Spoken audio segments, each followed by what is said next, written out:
Hello again, I am Blunty. Are you one of the people who, for the first time perhaps, after exploring what the hype of Palworld was all about, have suddenly discovered why people enjoy crafting survival sandbox games? Or are you like me, just a long-time fan of them anyway? Well, here's a new one that you might want to throw an eye at. In about a day and a half from when this video will go live, Nightingale drops into early access. It's been on my wish list since the first announcement trailer dropped, and aside from being a survival crafting game, a genre I have long enjoyed, Nightingale gives the impression it might just be something quite special. However, just before launch now, in some pre-launch patch notes, there's been revealed some weird, devastatingly crashy issues with AMD, so bad the developer is deleting support for a major AMD GPU feature set that, on one hand, are bizarre and confusing enough to be worthy of having a chat about them in the video here. On the other hand, it does give me some handy context for pointing you at this game if you've not come across it yet. So, you know, fair and balanced coverage.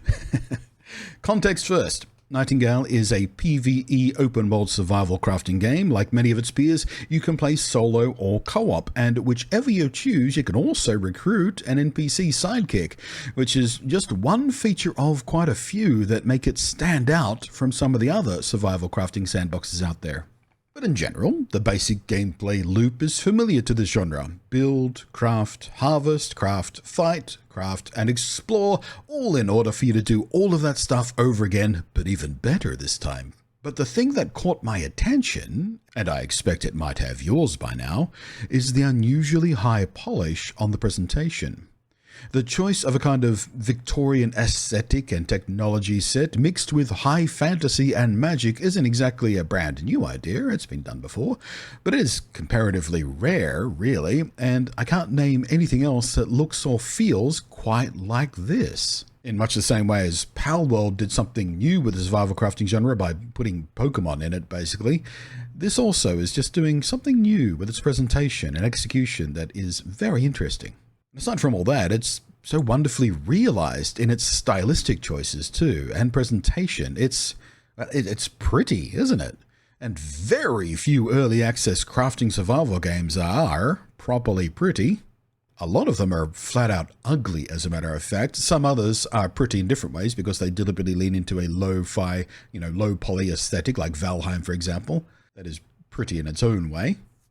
And if you pop over to the Steam storefront and listen to the extended gameplay overview trailer that I'm using as background video here, you'll discover that the gameplay systems are equally unusually fleshed out for an early access crafting survival game, or even a full release crafter survival actually. The systems at play at every level seem to have been rather labored over, with an attention to detail and gameplay engagement that is delivering an unusually deep and engaging set of intertwined systems.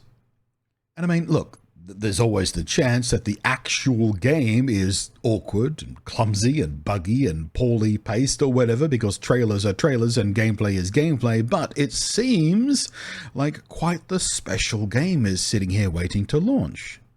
However, in a pre-launch update news post that has gone up, alongside the usual stuff like patches to the HUD and the UI and whatnot, and final tweaks before early access launches, including noting that some changes they've just made to the UI and whatnot have slightly broken controller support, so small bummer there around like accessibility options and whatnot, but they'll be fixing it. This is the process of early access. But the thing that inspired this video was noticing that they flat out removed FSR 3 before launch, while other similar technologies, XESS and DLSS, remain. And while some conspiracy theorists, let's just call them what they are, idiots. While some idiots have suggested that this is because NVIDIA have secretly been putting money in the pockets of the developer to delete FSR 3 from their game, that's not the case. What actually happened is, rather interestingly, it seems some of the testing has revealed a significant number of game crashes were connected to, or at least correlated with, FSR 3 integrations. And here's the kicker. Here's what did it for me. It didn't matter whether or not users had the setting turned on. Just the fact that it existed as an option in the game's code was all that was needed to cause these crashes, apparently.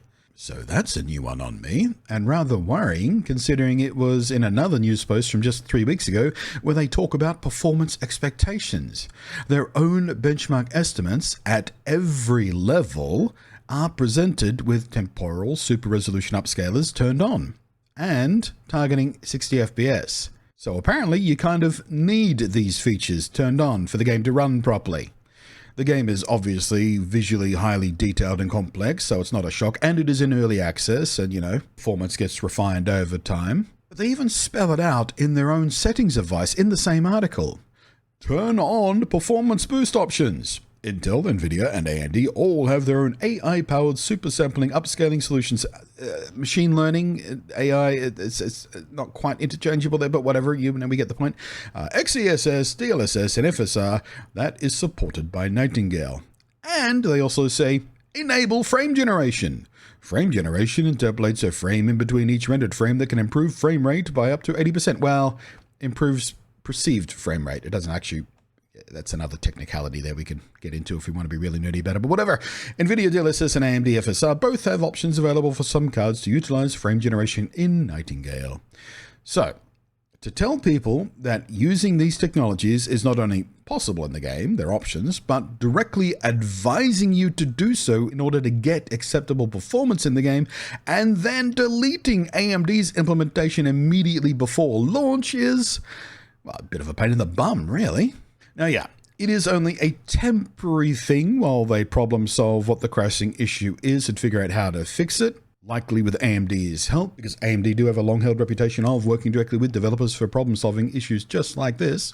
And yes, statistically, far more gamers run NVIDIA GPUs than AMD, so overall it will affect a small amount of players. And to be frank, while FSR 3 is legitimately pretty amazing when it's at its best, I have personally found in certain games, very particular games with finely detailed graphics, for example, Cyberpunk 2077 for a specific example, that Intel's hardware-agnostic solution of XeSS actually does a better job than FSR does. I did a whole bunch of testing with side-by-side screenshots and video clips and examining one to the other and pixel peeping on Cyberpunk to figure that out. But in other games, FSR is the clear winner, so it's a case-by-case.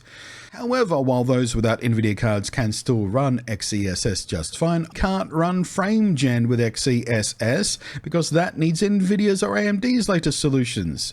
Only DLSS and FSR support the FrameGen stuff right now.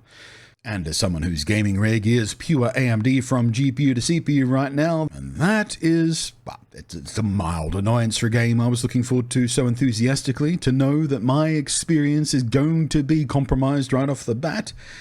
Now, all of that said, I do still have that honking ASRock RX 7900 XTX Phantom Gaming 24GB OC GPU in my rig, so it's not technically mine, but they've not asked for it back yet. Don't freaking tell them I've still got it. So I will probably be just fine brute forcing the game's performance, considering that card's about 30% more honkin' than the RX 6980 XT that their benchmark estimates recommend for Ultra 4K performance levels. But that's just me specifically. Overall, I think it's a really quite interesting thing to talk about. I hope we get to find out what actually was causing the problem in the end. When they do figure it out, when they do fix it, I hope they tell us exactly what was going on, because that's fascinating to know that FSR, its presence, it doesn't even matter whether it's turned on and off, but just its presence alone caused crashes, but not normally, but only when you were connected to a server. It's bizarre, man. We've had quite a few instances of games being a little less than stable at launch on AMD GPUs specifically, or vice versa for that matter. Sometimes games will just crash more often with NVIDIA's cards. It's usually just a driver thing. Sometimes there's an issue early on and they need to patch it. That's always been about the game's local situation, the specific combo of operating system and graphics card model and driver version and whatnot. But to have a game that had to delete FSR 3 completely because it causes crashes when you're connected to a server? That's kooky. Anyway, like I said, if you did just discover survival crafting games appeal to you thanks to your curiosity around Palworld, I might suggest keeping your eye on this one too. I mean, it's not nearly as cute or goofy as Palworld is. It's thematically very different feel. But while many games of this type are rather, well, thematically bland or shallow, to be frank, this one does seem to dig its fingers deep into the earth of its basic concepts and themes, and that often means the difference between a mechanically decent game and a properly engaging one. That is one of the things that made Palworld special. It leaned into its thematic gimmicks. It didn't just use them as window dressing.